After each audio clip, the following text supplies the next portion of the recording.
마가복음 9장 2절부터 13절까지의 말씀을 가지고 같이 하는 묵상 그리고 나눔의 시간을 갖겠습니다.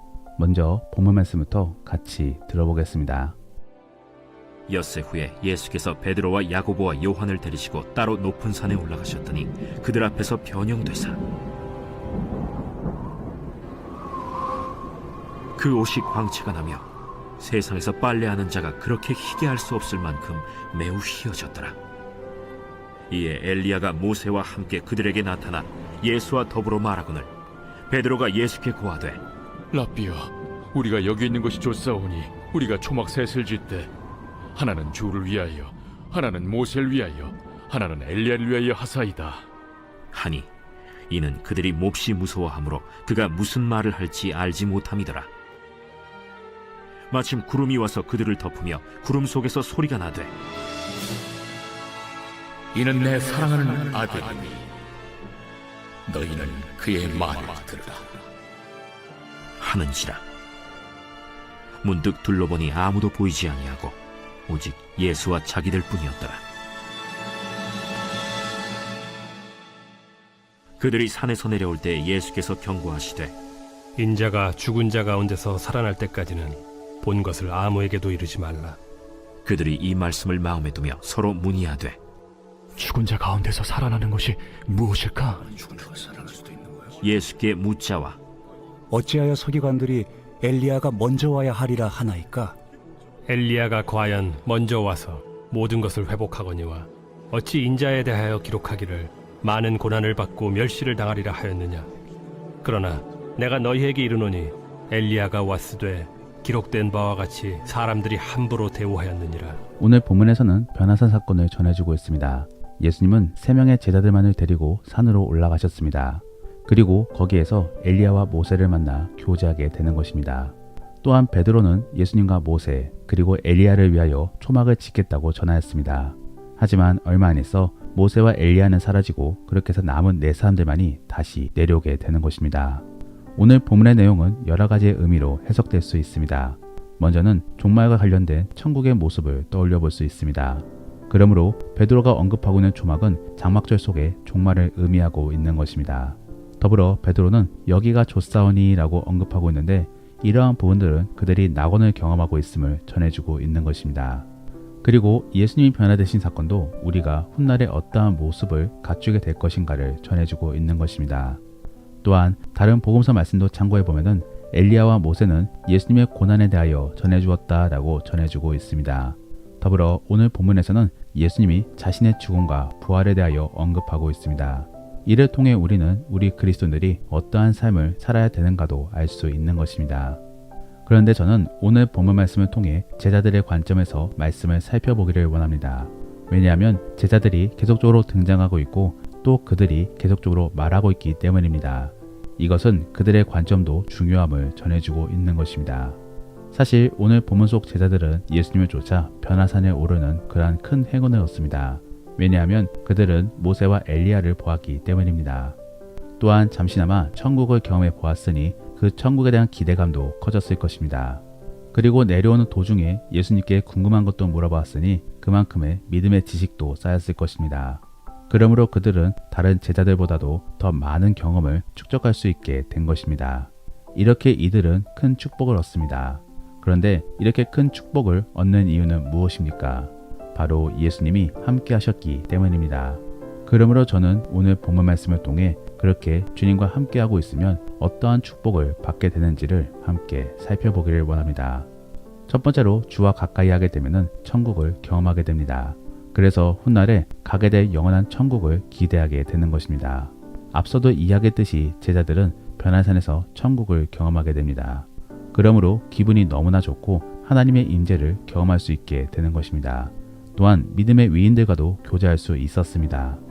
이렇게 예수님과 함께하게 되면 천국을 경험하게 되는 것입니다. 그런데 이러한 상황들은 현재에도 마찬가지입니다. 우리가 성령 충만하게 되면 그 안에서 천국을 경험할 수 있게 되는 것입니다. 그러면 그렇게 주님과 함께하려고 노력하는 모습은 어떠한 모습이겠습니까? 주의 뜻을 깨닫기 위하여 노력하는 모습인 것이고 주님과 대화하려고 시도하는 모습인 것입니다. 결국 이러한 모습들은 경건생활로 볼 수 있는 것입니다. 우리는 경건생활 안에서 천국을 경험할 수 있습니다. 그리고 사실 천국은 하나님이 함께 하신 곳이기 때문에 주의 임재를 경험할 수 있는 경건생활 안에서 천국을 경험할 수 있는 것입니다. 그러면 그러한 천국 안에서 어떠한 삶을 살게 되는 것입니까? 우리는 구원의 누림을 누릴 수 있게 되는 것입니다. 그렇기 때문에 상처받은 부분들이 회복되어지는 것이고 교제 속에서 행복해지게 되는 것입니다. 우리는 이러한 삶을 살게 되는 것입니다. 그러면 경건생활만 하게 되면 그러한 천국을 누릴 수 있는 것입니까? 우선은 거듭남이 필요합니다. 그리고 주가 함께 하심을 경험해 봐야 되는 것입니다.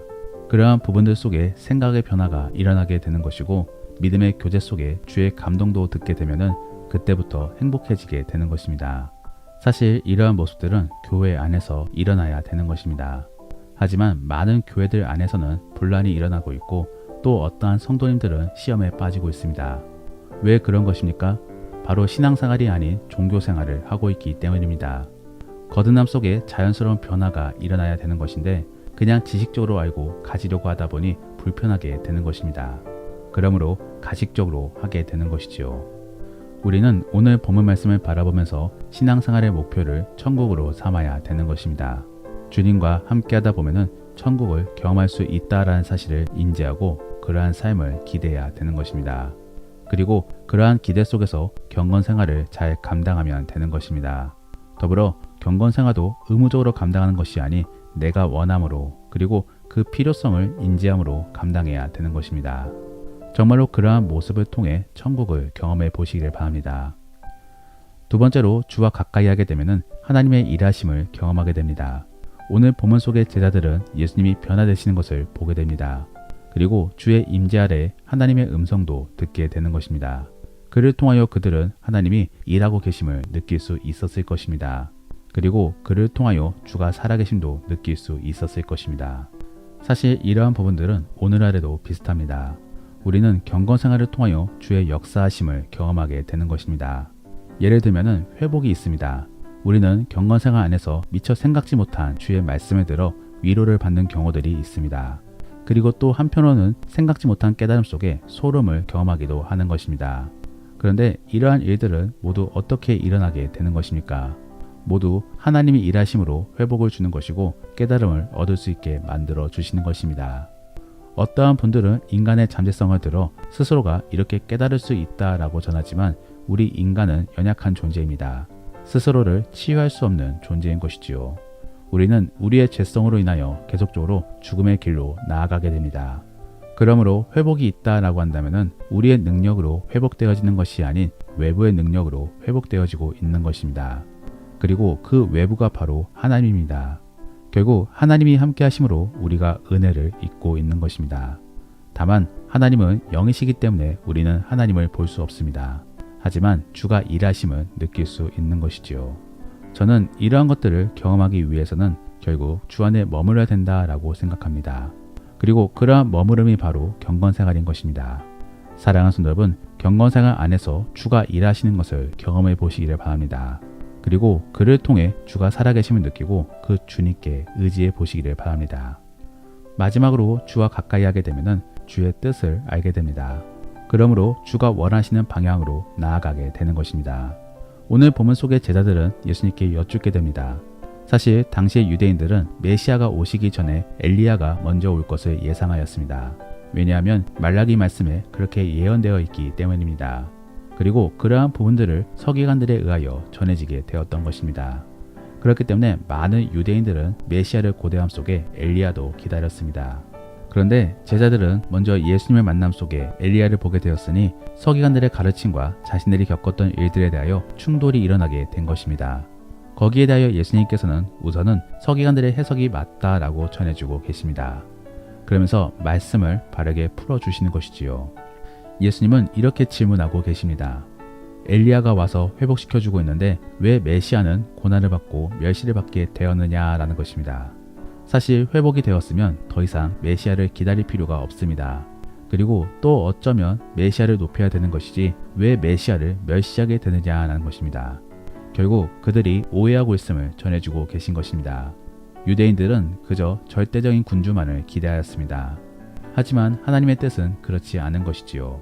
사실 말락에서 전하고 있는 엘리야는 세례 요한을 의미하고 있습니다. 그러므로 세례 요한은 등장하면서부터 회개를 외쳤던 것입니다. 하지만 그럼에도 불구하고 사람들은 알아차리지 못합니다. 그래서 세례 요한을 죽이고 예수님마저도 죽였던 것입니다. 그런데 제자들은 이미 엘리야를 보았기 때문에 그러한 생각에서 벗어나게 됩니다. 그리고 그렇기 때문에 예수님께 엘리야에 대하여 묻고 있는 것입니다. 다만 헷갈리는 부분들에 대해서만 여쭙고 있는 것입니다. 결국 그러함으로 그들은 조금씩 주의 뜻을 깨닫게 되는 것입니다. 하지만 완전히 깨닫게 되는 때는 예수님이 부활하실 때인 것입니다. 그러므로 예수님께서는 내가 부활하게 되면은 그때 이 모든 사실들을 전하라 라고 전하고 계신 것입니다. 결국 그들 안에는 무언가 깨달은 것이 있기 때문에 예수님께서는 이렇게 명하고 계신 것입니다. 우리는 이러한 말씀들을 바라보면서 결국 주와 함께 되면은 주의 뜻을 깨달을 수 있음을 이해할 수 있게 되는 것입니다. 그러면 현실적으로 우리는 어떻게 주의 뜻을 깨닫습니까?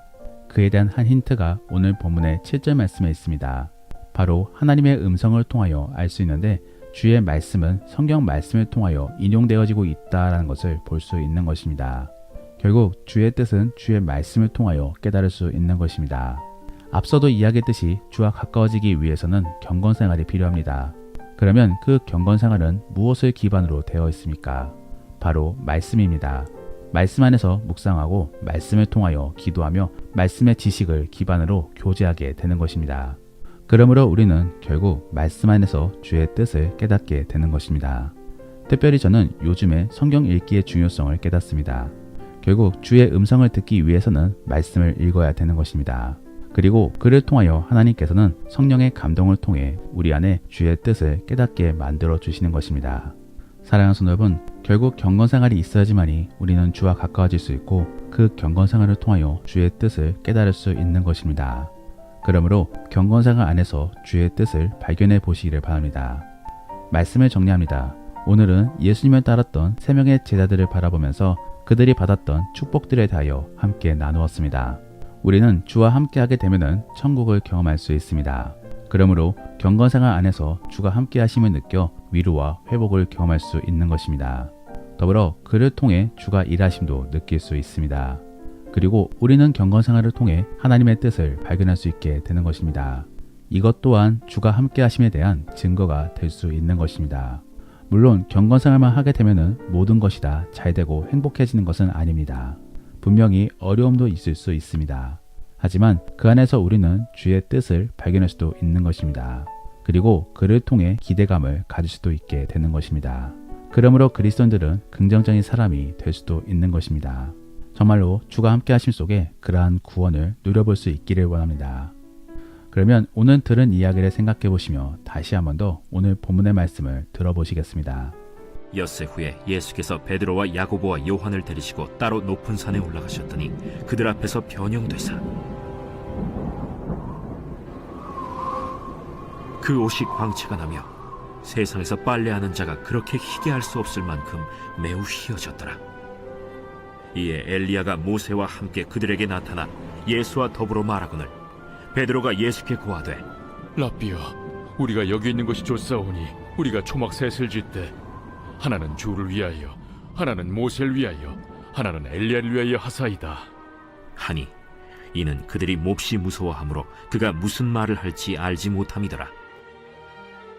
마침 구름이 와서 그들을 덮으며 구름 속에서 소리가 나되 이는 내 사랑하는 아들이니 너희는 그의 말을 들으라 하는지라. 문득 둘러보니 아무도 보이지 아니하고 오직 예수와 자기들 뿐이었더라. 그들이 산에서 내려올 때 예수께서 경고하시되 인자가 죽은 자 가운데서 살아날 때까지는 본 것을 아무에게도 이르지 말라. 그들이 이 말씀을 마음에 두며 서로 문의하되 죽은 자 가운데서 살아나는 것이 무엇일까? 예수께 묻자와 어찌하여 서기관들이 엘리야가 먼저 와야 하리라 하나이까? 엘리야가 과연 먼저 와서 모든 것을 회복하거니와 어찌 인자에 대하여 기록하기를 많은 고난을 받고 멸시를 당하리라 하였느냐. 그러나 내가 너희에게 이르노니 엘리야가 왔으되 기록된 바와 같이 사람들이 함부로 대우하였느니라. 우리가 오늘 말씀을 통해 실천해보기 원하는 생활숙제는 말씀을 쭉 읽어보시면서 그 안에서 눈길이 가는 말씀에 밑줄을 그어보시기를 바랍니다. 그리고 그 말씀을 붙들며 한번 기도해 보시기를 바랍니다. 더불어 오늘 들은 말씀을 가지고 믿음의 나눔이나 가정 예배를 드릴 때 나누기 원하는 것은 믿음의 교제를 가짐 속에 순간적으로 깨달은 은혜들이 있다면 한번 나누어 보시기를 바랍니다. 우리가 오늘 말씀을 통해 함께 기도하기 원하는 것은 하나님, 우리가 더욱더 주와 가까워질 수 있게 도와주옵소서. 그래서 주가 주시는 축복들을 마음껏 누릴 수 있게 도와주옵소서. 그리고 경건생활 안에서 주가 만져주심을 경험할 수 있게 도와주옵소서. 그래서 많은 사람들에게 살아 역사하시는 주님을 자랑할 수 있게 도와주옵소서. 정말로 그러한 복된 그리스도인이 될 수 있게 도와달라고 함께 기도하겠습니다. 그러면 이제 오늘 본문 말씀을 가지고 치열하게 하루를 살아갈 수 있기를 바랍니다. 주 안에서 승리하시고 복된 하루가 될 수 있기를 예수님의 이름으로 축복합니다.